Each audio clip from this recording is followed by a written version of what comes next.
Resistance. Members of ghetto uprisings were mainly Jews, gypsies, homosexuals, and prisoners of war. Ghetto uprisings consisted of engagement in legal activities such as smuggling food, medicine, weapons, intelligence across the ghetto walls.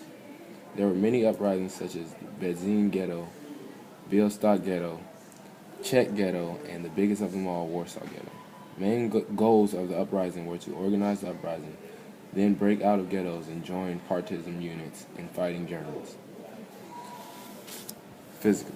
In ghettos such as Warsaw, members of the Jewish resistance movement fought against the Germans' authority. Spiritual. Observance of Jewish rituals, including dietary laws, were severely punished by Germans. Committees were organized to meet religious, educational, and cultural community needs.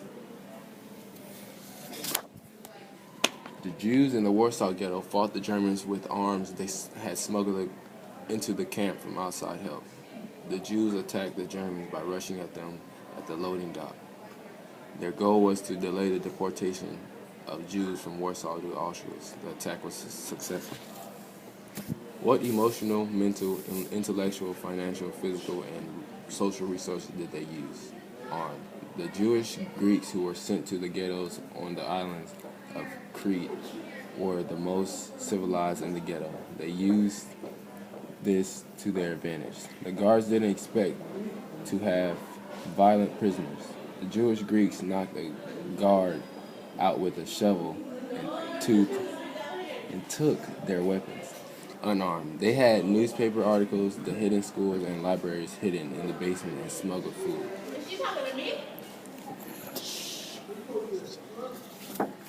What risks did they take?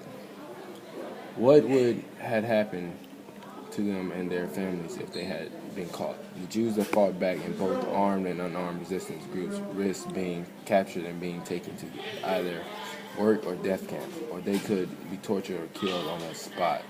Their families had the risk of being found and basically the same risk as those who are actually part of the resistance.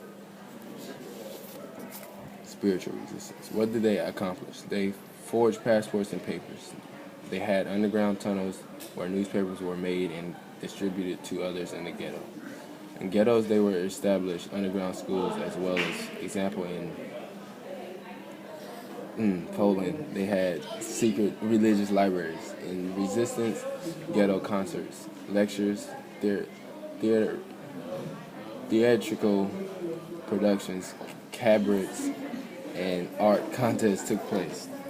Were they successful? I say yes. They were very successful due to the fact the variety of their religion and culture were saved, as well as the young youth were still able to learn and be somewhat educated in the ghettos. How did you decide if they were successful? By the way they saved their culture and religion and were able to pass it out to their children due to the restrictions. Armed resistance. They accomplished delays in deportation as well.